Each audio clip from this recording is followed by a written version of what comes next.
Welcome to exam सहपाठी। आज के इस वीडियो में हम लोग देश की सुरक्षा और विदेश नीति टॉपिक से कुछ महत्वपूर्ण प्रश्नों को सॉल्व करेंगे और ये हमारा सिविक्स का प्रैक्टिस सीरीज 9 है। तो आइए इसको स्टार्ट करते हैं। पहला प्रश्न देखते हैं। पहला प्रश्न है कि भारत की विदेश नीति की प्रमुख विशेषता क्या है। तो आपकी ये गुट निरपेक्षता की नीति, जी हाँ, ये सही बात है।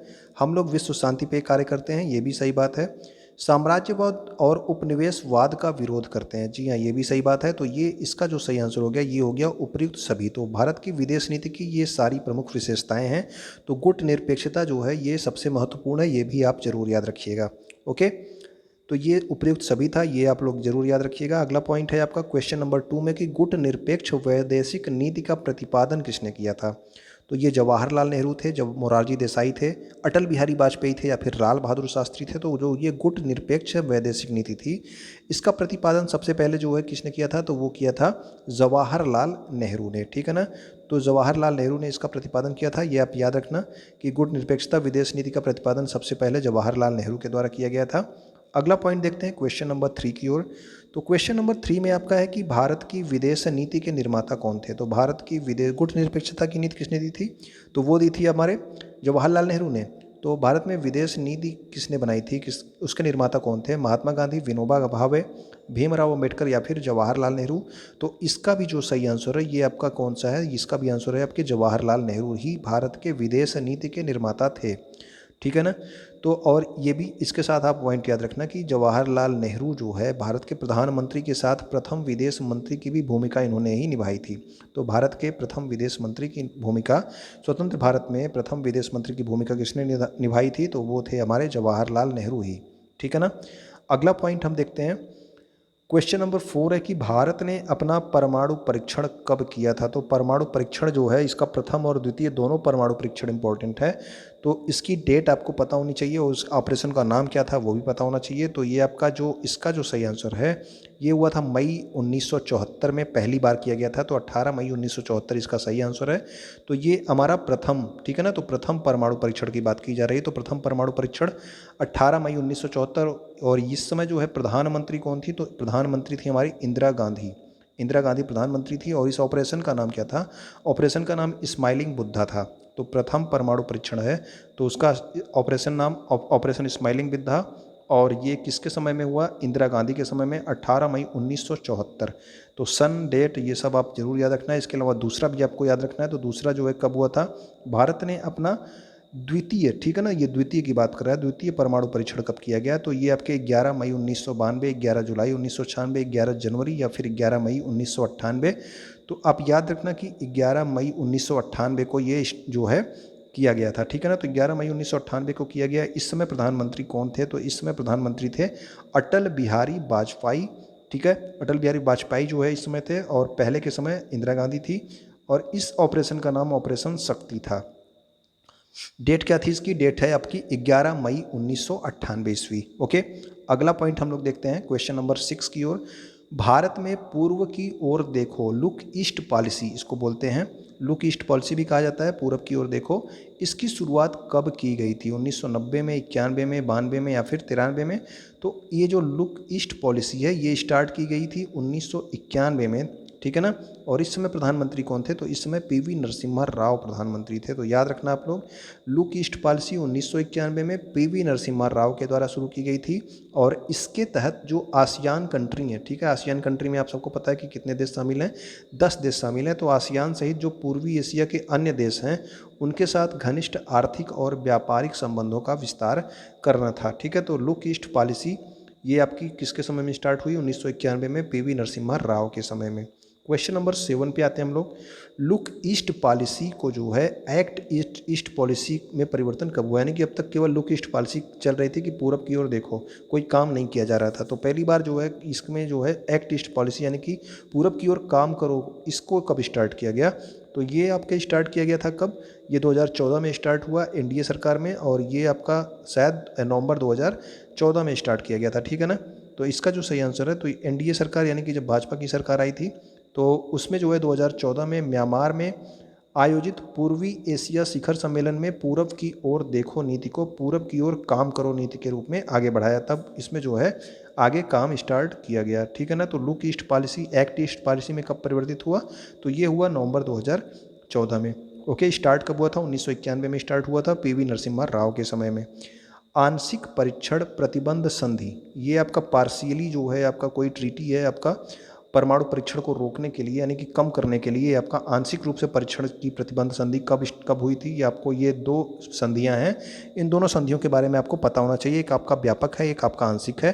तो ये आंशिक वाली है, तो आंशिक वाली हुई थी 1963 में, और इसमें भारत ने हस्ताक्षर किए थे, ठीक है। तो भारत ने इस पर हस्ताक्षर कर दिए थे, ठीक। तो भारत ने इस पर हस्ताक्षर किए थे। तो आंशिक प्रतिबंध प्रणाली, इसको पीटीबीटी, इसको जो है अधिकतर साल्ट में जो है लिखा जाता है। तो पी का मतलब आप पार्शियली समझ लीजिएगा, तो पार्शियली का मतलब हो जाएगा आंशिक रूप से, ठीक है ना।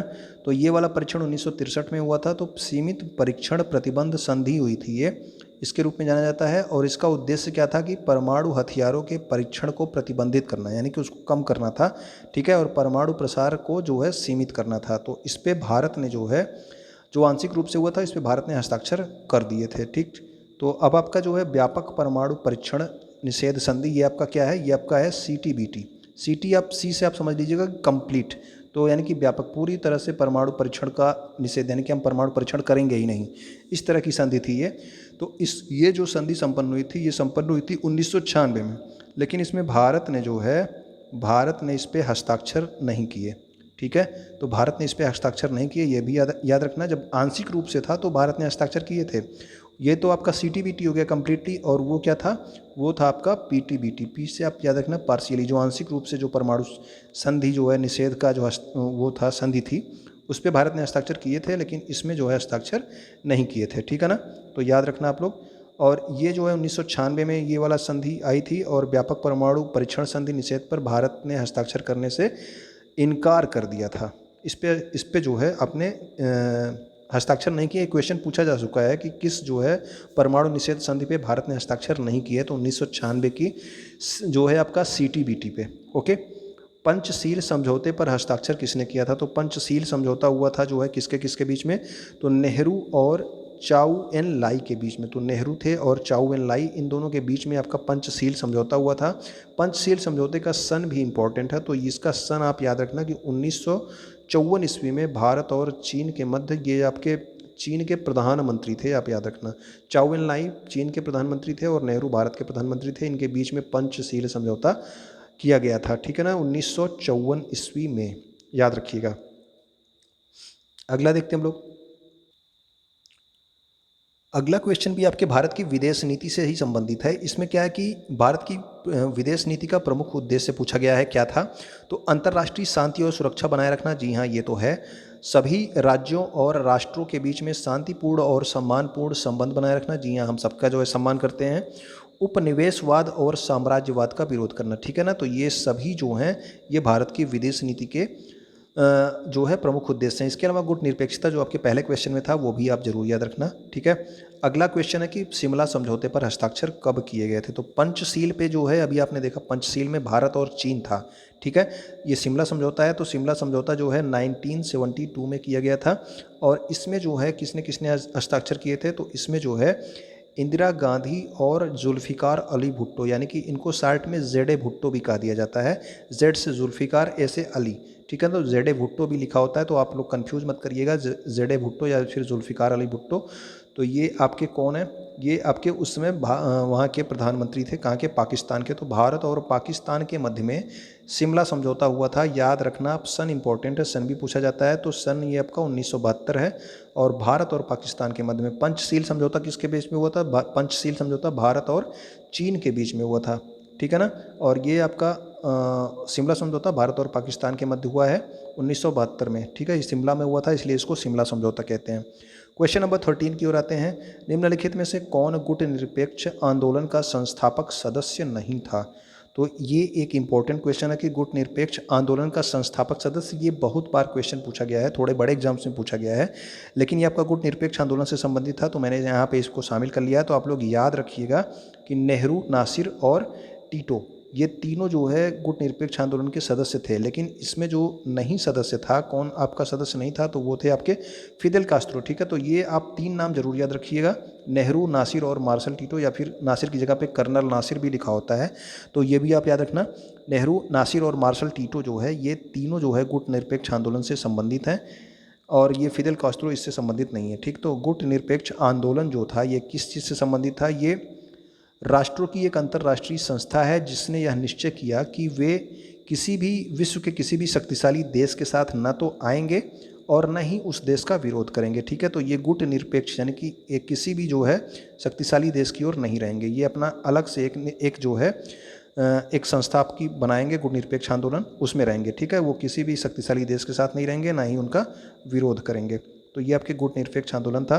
अगला है क्वेश्चन नंबर 14, निम्नलिखित में से कौन सा नीति निदेशक सिद्धांत विदेश नीति से संबंधित है? तो ये आपके विदेश नीति आपका, जब आप सब जानते हैं कि नीति निदेशक सिद्धांत जो है ये कहाँ से है, तो ये 36 से 51 तक दिया गया है, और इसका भाग क्या है, तो भाग इसका है भाग 4 में दिया गया है। ठीक है ना, तो इसमें जो अनुच्छेद 51 है आपका, ये आपके जो है विदेश नीति से संबंधित है, यानी कि इसमें जो है अनुच्छेद 51 में क्या कहा गया है, तो अनुच्छेद 51 में अंतर्राष्ट्रीय शांति और सुरक्षा की बात की गई है। ठीक है, तो अंतर्राष्ट्रीय शांति और सुरक्षा का मतलब आप समझ लीजिए किससे है, तो विदेश नीति से संबंधित है। तो अनुच्छेद 51 जो है आपका राज्य के नीति निर्देशक सिद्धांत में अनुच्छेद 51 विदेश नीति से संबंधित है। क्वेश्चन नंबर 15 की ओर आते हैं। भारतीय सेनाओं का सर्वोच्च सेनापति जो है कौन होता है? तो भारतीय सेनाओं का सर्वोच्च सेनापति या कमांडर जो है आप सब जानते हैं, चीफ ऑफ डिफेंस स्टाफ, राष्ट्रपति, थल सेना प्रमुख या फिर वायुसेना प्रमुख। तो ये सर्वोच्च सेनापति आपका जानते हैं आप सब कि ये राष्ट्रपति को कहा जाता है। ठीक है, ये तीनों सेनाओं का कमांडर होता है।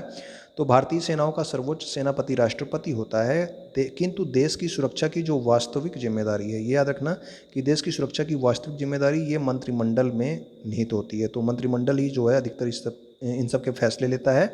बाकी सर्वोच्च कमांडर जो है आपका राष्ट्रपति होता है। क्वेश्चन नंबर 16 में देखिए आप लोग, मंत्रिमंडल की ओर से रक्षा मामलों पर विचार करने के लिए उच्च स्तरीय समिति का अध्यक्ष कौन होता है? मंत्रिमंडल की ओर से रक्षा मामलों पर विचार करने के लिए, कि अब आपके मंत्रिमंडल में रक्षा मामलों पर विचार करने के लिए एक उच्च स्तरीय समिति बनाई जाती है। ठीक है ना, तो रक्षा मामलों पर विचार करने की जो उच्च स्तरीय समिति होती है उसका अध्यक्ष पूछा जा रहा है। तो उसका अध्यक्ष कौन है? तो उसका अध्यक्ष होता है आपके प्रधानमंत्री होता है। तो ठीक है ना, तो उसका अध्यक्ष आपका प्रधानमंत्री होता है। तो मंत्रिमंडल की ओर से जो संबंधित रक्षा मामले हैं उन पर विचार विमर्श करने के लिए जो उच्च स्तरीय समिति होती है उसका अध्यक्ष जो है प्रधानमंत्री होता है। ठीक है ना, तो ये आप याद रखना। क्वेश्चन नंबर 17 की ओर आते हैं। निम्नलिखित में से किसका ध्येय वाक्य सुमेलित है? तो ये आपका थल सेना का ध्येय वाक्य क्या है? तो सर्विस बिफोर सेल्फ, यानी कि स्वयं से पहले सेवा। तो स्वयं से पहले सेवा जो है थल सेना का है, ये भी सही है। सम नो वरुणा नौसेना का है, जी हाँ ये भी सही है। वरुणा आप समझ लें, वरुण का मतलब आपका पानी से संबंधित होता है, तो ये नौसेना से संबंधित है। नभः स्पृशम दीप्तम, तो ये किससे संबंधित है? ये आपके वायुसेना से संबंधित है। तो उपर्युक्त सभी जो है इसका सही आंसर हो जाएगा। तो ये इन सेनाओं का जो है ध्येय वाक्य है। तो ध्येय वाक्य पूछ लिया जाता है कभी कभी, तो आप याद रखिएगा इसको, क्वेश्चन नंबर 17 को। क्वेश्चन नंबर 18 में है कि तीनों सेनाओं में सामंजस्य स्थापित करना किसका कार्य है? एक नया पद सृजित किया गया है जो कि आपके थल सेना, नौसेना और वायुसेना में जो है क्या करेगा? एक सामंजस्य स्थापित करेगा। तो उसके लिए जो पद स्थापित किया गया है वो किसका है? वो है चीफ ऑफ डिफेंस स्टाफ। तो आप लोग क्या करेंगे कि कमेंट करके ये बताएंगे कि वर्तमान में चीफ ऑफ डिफेंस स्टाफ कौन बने हैं। ये अभी भारत के पहले चीफ ऑफ डिफेंस स्टाफ हैं। ठीक है, यहाँ पे मैंने इसको बता दिया है, तो आप देख लेना कि इसका जो प्रथम चीफ ऑफ डिफेंस स्टाफ बनाया गया है वो बनाया गया है जनरल विपिन रावत को। ठीक है ना, तो चीफ ऑफ डिफेंस स्टाफ वर्तमान 2021 यानी कि अगस्त 2021 में वीडियो बन रहा है, तो उस समय कौन है? तो इस समय जनरल विपिन रावत ही हैं।